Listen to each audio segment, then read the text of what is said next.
안녕하세요. 저는 60대 할머니입니다. 고민이 있을 때면 늘 다른 사람들의 사연을 들으며 위로받고는 했는데 평범한 줄만 알았던 제게도 믿을 수 없는 일이 일어나서 이렇게 글을 쓰게 되었어요.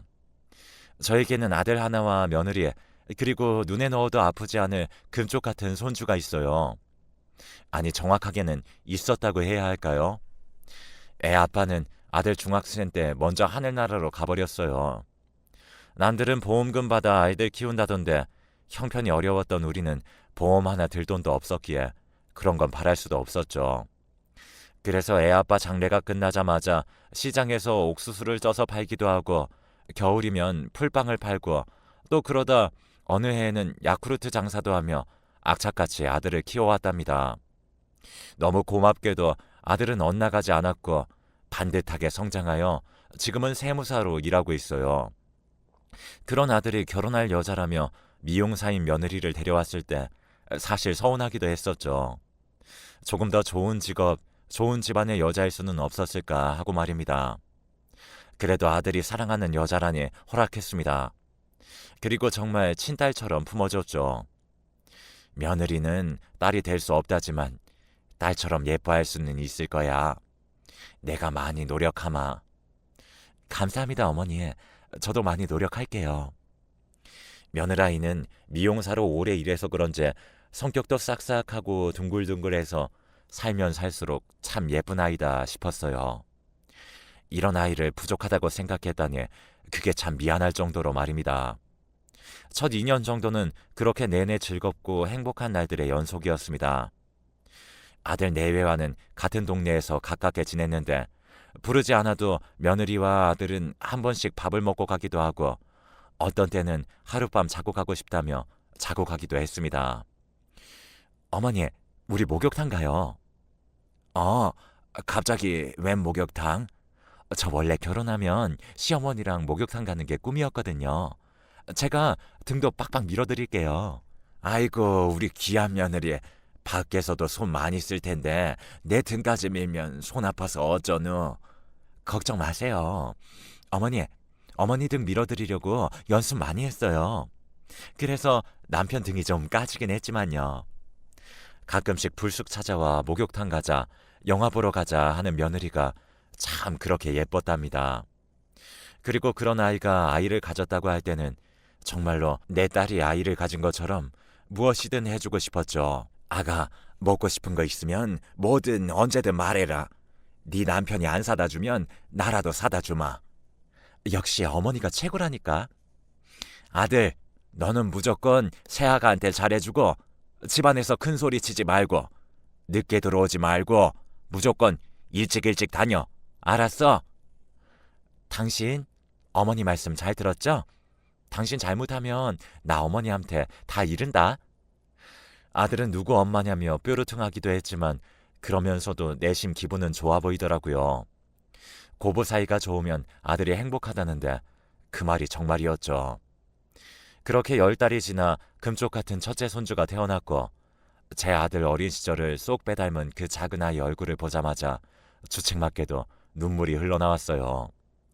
그런 저를 보며 며느라이도 울더군요. 그렇게 우리는 부둥켜 안고 한참을 울었습니다. 첫째 손주가 태어난 뒤에 며느리와 저의 사이는 더욱 가까워졌어요. 남의 손에 아이 맡기는 게 불안했던 저는 육아를 자처했고 며느리가 미용실로 출근할 때면 손주를 도맡았습니다. 늙어서 어린아이를 다시 안고 업고 달래가며 키우려니 힘은 들었지만 마음만은 뿌듯했죠. 그렇게 시간은 빠르게 흘러갔고 어느덧 첫 손주의 돌잔치 날이 되었답니다. 애들 손님 계시는데 괜히 늙은 할머니가 있으면 불편할까봐 한쪽 구석에 조용히 앉아 있었는데 며느리가 중대 발표라며 한마디를 하더군요. 여러분, 저희 둘째 가졌어요. 둘째 돌잔치 때도 꼭 와주실 거죠? 사람들은 깜짝 놀랐고 저 역시 많이 놀랐습니다. 이제 첫째 돌잔치를 하고 있는데 둘째를 임신했다니. 무엇보다 며느라이의 몸이 상하지 않을까 그게 걱정이었어요. 출산 후 몸조리도 오래 못하고 바로 미용실로 나가 일하는 모습을 보며 내내 마음에 걸렸었는데 이번에는 몸조리라도 확실히 시켜야겠다 마음먹었죠. 며느리의 배가 점점 불러오는 걸 보며 이대로는 안 되겠다 싶어 아이들을 집으로 불렀어요. 예, 아가, 혹시 네가 미용실 그만두면 생활이 많이 힘드니? 네, 아무래도 맞벌이 하다가 홀벌이 하면 좀 그러니까요. 집 대출금도 남아있고 애도 이제 둘인데 돈도 많이 모아야죠. 방긋 웃는 며느리를 보며 더 안쓰러웠어요. 그래서 잠시 고민하다가 중대한 결정을 내렸죠. 그 대출금 내가 갚아주마. 배불러서까지 힘들게 일하지 말고 미용실 그만두거라. 애 낳고 나중에 좀 크고 나서 일하고 싶으면 그때 다시 일해도 되지 않니? 어머니가 무슨 돈이 있으시다고. 이 집 정리하지 뭐. 어차피 나 혼자 살기에는 너무 큰 집이긴 했어. 요 옆 동네 작은 평수 월세 하나 나왔던데 그리로 옮기면 된다. 며느리는 눈물이 그렁그렁해져서는 제게 안기더군요. 연신 감사하다는 며느리의 머리를 쓰다듬으며 왜 진작 이렇게 해주지 못했을까 싶었죠. 나라에서 나오는 연금으로 월세를 내고 생활까지 하기는 조금 벅찼지만 그래도 저는 괜찮았어요. 아이들만 행복하다면 더한 것도 할 수 있는 것이 부모의 마음이니까요. 저는 그렇게 아파트 옆동으로 이사를 했고 아이들 집을 오가며 손주를 봐주고 며느리의 몸보신을 해주며 둘째 손주의 출산을 기다리고 있었습니다. 그리고 몇 달 뒤에 대망의 그날이 되었죠. 진통이 온 며느리는 아들과 함께 병원으로 향했고 저는 첫째 손주와 함께 집에 남았습니다. 1분이 1시간처럼 느껴진다는 게 무슨 느낌인지 그때 알겠더군요. 몇 시간이나 지나서야 아들에게서 연락이 왔습니다. 엄마, 둘째 나왔어요. 둘째는 딸이에요. 그래. 고생했다. 고생했어. 새아가한테 고생했다고 꼭 전해주고 알았지? 네, 엄마. 아들을 닮은 아들에 이어 이번엔 딸이라니 얼마나 예쁠까. 우리 며느리 닮았으면 미스 코리아에 나가도 되겠네 하며 콧노래가 절로 나오더라고요. 그리고 며칠 뒤 병원으로 갔습니다. 그렇게 신생아실로 향해 우리 손녀를 보러 가니 간호사가 손녀를 안고 나오더군요. 공주님입니다. 축하드려요. 아이고 예뻐라. 우리 손녀 어쩜 이렇게 코도 오똑하니 이렇게 예쁠 수가 있다니. 너무나 예쁜 여자아이였고 이 아이를 낳아준 며느리에게도 너무나 고마웠습니다. 그래서 저는 산후조리원도 제 사비로 끊어주고 매일같이 죽이며 몸에 좋다는 것들은 전부 다 구해서 갖다 바쳤고 첫째 손주도 제가 손주 돌보며 뭐 하나 부족함 없이 몸조리할 수 있도록 신경을 썼어요. 그리고 제 아들에게도 며느리 신경 쓸 일 만들지 말고 이럴 때일수록 가정에 충실하고 가장의 모습을 보이라고 몇 번이나 일러주었죠. 그리고 아들에게 웃으면서 이런 얘기도 한 적이 있었어요. 아들, 근데 언제 첫째 낳고 둘째까지 가질 생각을 했대? 그거 보통 쉬운 일이 아닐 텐데. 요즘은 임신이 안 돼서 인공수정이니 뭐니 산부인과 들락날락 거리는 사람들이 많다던데 우리 아들은 능력도 좋아?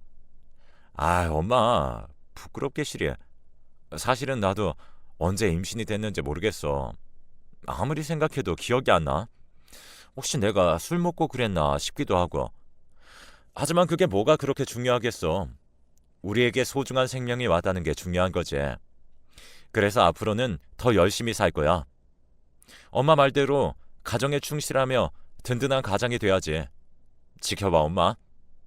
아들은 그렇게 말하며 본인도 언제 둘째가 생긴지 모르지만 새 생명이 와준 것은 축복이라고 했습니다.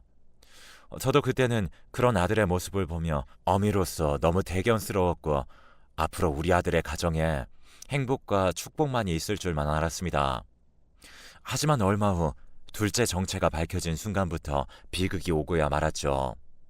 며느리와 손녀가 태어난 뒤 더 성심성의껏 보살폈어요. 첫째 때 못해준 산후조리도 더 열심히 해줬고 둘째 손녀도 자꾸 볼수록 예뻤고요. 한 번이라도 더 안아주게 되더라고요. 그런 저를 보며 며느리는 친엄마도 이렇게는 못해줄 거라며 눈물을 흘리곤 했어요. 시엄마라 불편하면 어쩌나 걱정했는데 편하게 생각해주니 참 다행이다 싶었답니다.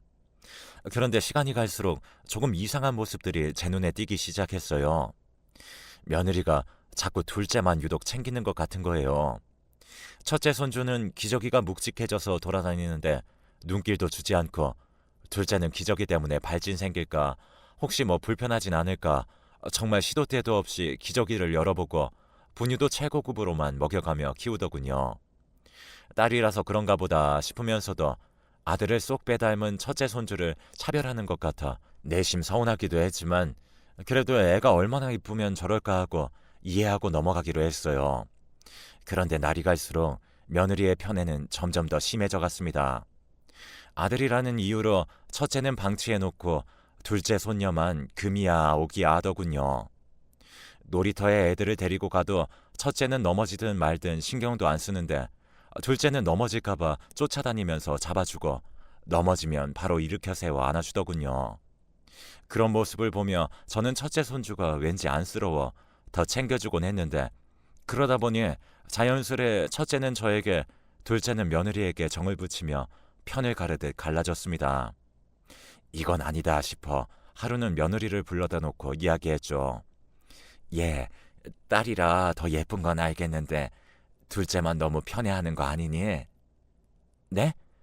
어머니, 무슨 말씀이세요?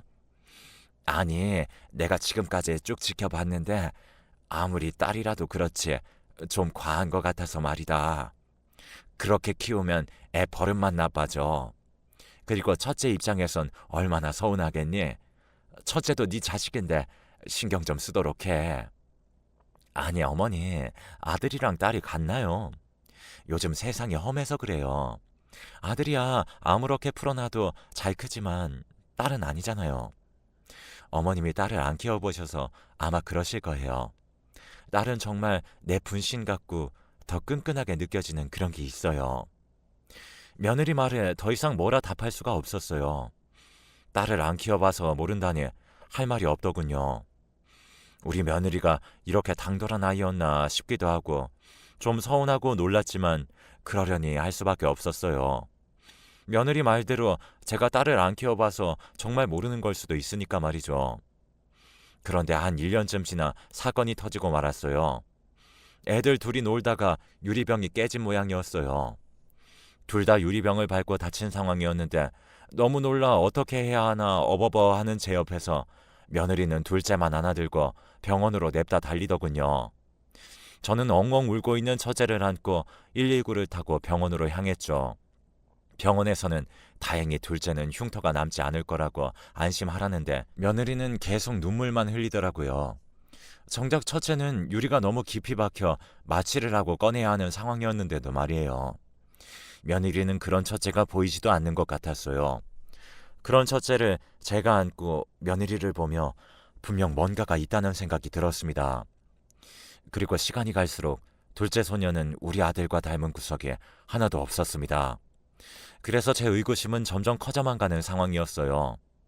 그래서 저는 도저히 안 되겠다 싶어 아들을 따로 불러 얘기를 하게 되었죠. 아들, 이 엄마 말 잘 들어? 이 엄마는 아무리 생각해도 이상하다. 며느리가 첫째보다 유독 둘째만 더 챙기는 것도 이상하고 하루하루 지날수록 너를 둘째가 닮은 구석이 하나도 없어. 그러니 우리 요즘 그거 있지 않냐? 유전자 검사. 우리도 그거 한번 받아보자. 엄마, 아무리 그래도 그건 좀 괜히 죄 짓는 기분 같잖아. 그리고 엄마가 둘째 더 챙기는 게 뭐가 문제야. 첫째보다 한 살이라도 어리니 더 아껴주고 사랑을 주는 거지. 그러니 그런 의심하지 마. 야 이거사, 아직도 정신 못 차렸어? 이 애미가 언제 입 바른 소리 한 적이 있었니? 정신 차려 이거사. 나도 너처럼 제발 아니길 바래. 하지만 만약을 대비해서 검사해보자 이거지. 그러니 엄마가 다 알아보고 진행할 거니까 네 머리카락이랑 칫솔 같은 거 이 엄마한테 넘겨. 나도 둘째 것도 준비해서 같이 유전자 검사 기관에 의뢰할 거니까 그렇게 해. 저는 아들을 겨우 설득을 시켜 검사를 진행하기로 했습니다. 드라마처럼 하루 이틀 만에 검사 결과가 뚝딱 나오는 건 아니더라고요. 그 시간 동안 저는 하루하루 피가 마르는 시간들을 보냈죠. 그리고 둘째만 유독 챙기는 며느리를 볼 때마다 당장이라도 그 아이가 내 아들의 아이가 맞냐고 소리쳐 묻고 싶었지만 정말 피를 토하는 심정으로 참았어요. 그리고 어느 날 드디어 검사 결과가 도착했죠. 떨리는 마음으로 결과지를 열어본 저는 그 자리에 주저앉을 수밖에 없었습니다. 첫째 손주는 아들과 부자관계일 가능성이 99.9% 이상으로 친자관계 성립. 둘째 손주는 아들과 부녀관계 가능성에 불일치로 쓰여 있었어요. 정말 그 순간 제 눈을 의심했죠. 하지만 눈을 뜨고 다시 봐도 결과는 마찬가지였습니다. 결국 며느리가 바람을 피워 낳은 아이라는 이야기였어요. 당장이라도 애들 집을 찾아가 며느리 머리끄댕이라도 잡고 싶었지만 참았어요. 내 아들을 속인 죄, 나를 속인 죄, 그리고 우리 금쪽 같은 큰 손주를 차별한 죄까지 제대로 응징하고 싶었거든요. 어떻게 해야 가장 속 시원하게, 가장 잔인하게 응징할 수 있을까를 잠도 자지 못하고 몇 날 며칠 밤을 새며 고민했어요. 그리고 드디어 그 방법을 떠올렸고 실행에 옮기기 시작했습니다. 저는 우선 며느리에게 손녀와 함께 친정이라도 다녀오는 게 어떻겠냐고 권했습니다. 날씨도 점점 추워지는데 따뜻한데 친정 가서 좀 쉬고 오너라. 애 낳고 한 번도 안 가봤지? 가서 사부인께 안부도 전해드리고 한 며칠 쉬었다가 올라와. 네 남편하고 첫째는 내가 신경 써줄 테니까. 그리고 이거 100만 원이다. 가서 부모님 맛있는 거 사드리고 바람도 좀 쐬고 와. 100만 원이 들어있는 봉투를 받은 며느리는 입이 귀에 걸려 신났습니다. 그리고 감사하다며 역시 어머님밖에 없다고 엄지손가락을 치켜 올리는 그 아이의 모습을 보니 그 가증스러움에 뺨이라도 날리고 싶었지만 꾹 참았습니다. 그리고 드디어 며느리가 둘째를 데리고 친정으로 떠나는 날, 저는 아들을 불러 모든 사실을 밝혔습니다. 아들아, 네 딸이 아니란다. 아주 고약한 년이었어. 우리 모두를 속인 거라고. 엄마, 진짜야? 아니지. 뭐가 잘못된 거지? 이것이 아직도 정신을 못 차렸어. 여기 봐. 이놈아, 네 딸이 아니라는 증거가 있잖아. 믿을 수 없어. 어떻게 가정 있는 여자가 어떻게... 아들은 그렇게 말하더니 한참을 저를 부여안고 오열을 하더군요. 당장 가서 며느리가 있는 처가에 가서 다 뒤집어 놓는다는 걸 겨우 말려서 진정을 시켰습니다. 내가 다 알아서 하마. 넌 네 애미가 어떻게 하는지 보고만 있어. 지금 세상이 어떤 세상인데 그렇게 무식하게 복수를 하려고 해. 그냥 차근차근 숨 막히게 조여주면 된다. 그러니 넌 경고망동하지 말고 그냥 이 애미 믿고 기다리고 있어. 저는 그렇게 강하게 아들에게 일러주고 복수를 해나가기로 했습니다. 저는 곧바로 부동산으로 향해 일단 아들 내외 집부터 내놨습니다. 명의는 다행히 아들 명의였기 때문에 처분이 쉬웠어요. 급한 대로 짐은 모두 빼서 이삿짐 센터 컨테이너 박스에 넣어 보관했고 아들은 당분간 저희 집에서 지내게 했습니다. 그리고 유전자 검사 결과지를 가지고 변호사를 찾아가 이혼 소송을 의뢰했습니다. 변호사 말로는 이 정도면 아주 유리하게 이혼을 빨리 끝낼 수 있다고 말을 해주더군요. 그렇게 숨가쁘게 일주일을 보내고 나니 며느리가 친정에서 돌아왔습니다. 며느리는 텅 비어있는 집에 들어갔다가 놀랐는지 저희 집으로 달려왔어요. 저와 아들이 며느리의 전화를 피했으니 저희 집까지 찾아온 거였죠. 인터폰으로 보이는 며느리 얼굴을 보니 정말 끔찍히도 보기 싫더군요. 어머니, 저희 집이 이상해요. 짐이 하나도 없어요. 어떻게 된 거예요? 그 사람 어디 갔어요? 그 사람은 누굴 말하는 거니? 내 아들을 말하는 거니? 아니면 네 애인을 말하는 거니? 그러자 며느리는 눈치는 빠른 건지 그때부터 흐느끼기 시작했어요. 평생 가는 비밀은 세상에 없다. 우리 속일 때는 들킬 것도 생각했어야지. 난 그래도 그동안 널 정말 딸처럼 생각했어. 늘 안쓰러웠고 그래서 무슨 잘못이든 품어주고 싶었지. 근데 이건 아니다. 내 아들을 기만하고 날 속인 죄는 용서할 수가 없어. 제게 어머님 잘못했다고 다 설명하겠다는 그 아이에게 더 이상 대꾸하지 않았습니다. 그랬더니 한참을 서 있다가 며느리는 어딘가로 가더군요. 그리고 얼마 뒤에 아들이 조퇴를 했는지 집으로 왔어요. 며느리를 데리고 말이죠. 집에 들어오자마자 며느리는 무릎을 꿇고 납작 엎드렸습니다. 어머니, 정말 죄송해요. 일부러 그러려고 그런 게 아니에요. 너무 외로워서 정말 잠깐 만났는데 정말 실수였어요. 이 아이 싫다고 하시면 고아원에 데려다 줘도 상관없어요. 정말이에요. 제발 한 번만 용서해 주세요.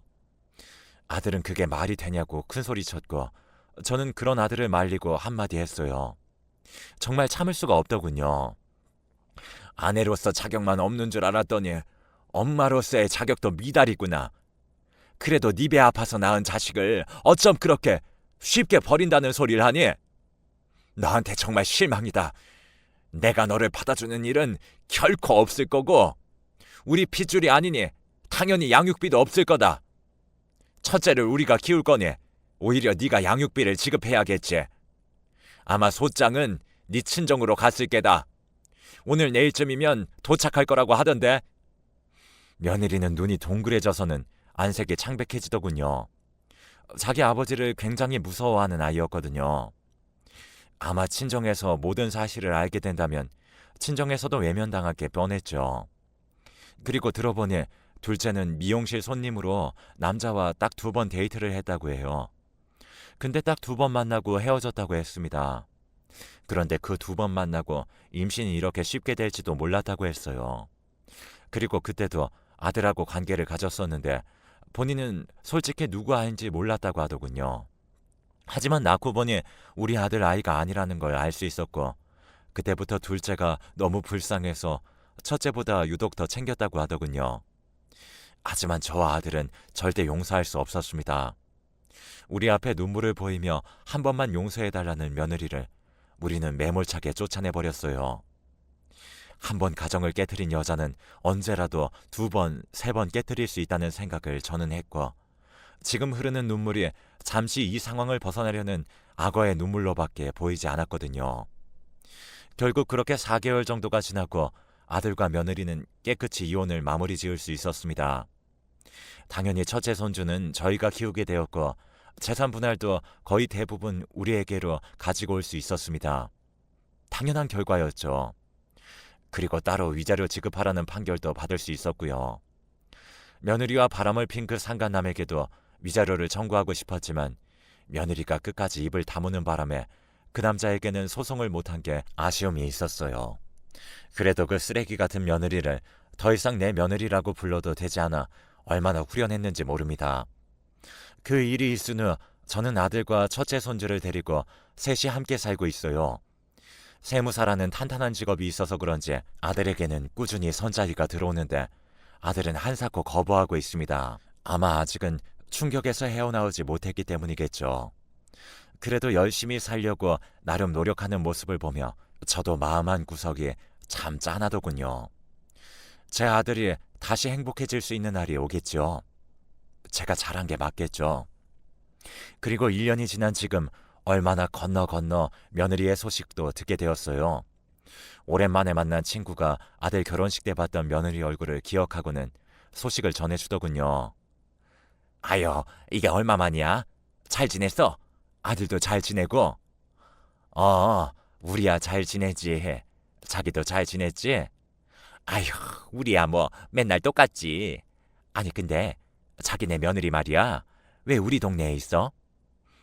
걔가 어디 있다고?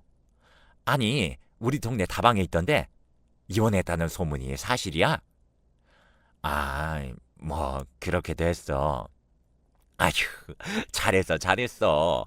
결혼식 때 몰랐는데 이제 보니까 아주 사람 못 쓰겠더라. 맨날 사채업자들 찾아와서 일수 받아가고 못 받는 날이면 다방을 뒤집어 엎어놔서 사장이 아주 골칫거리라고 하던데. 그래? 뭐 그렇게 사는 줄은 몰랐네.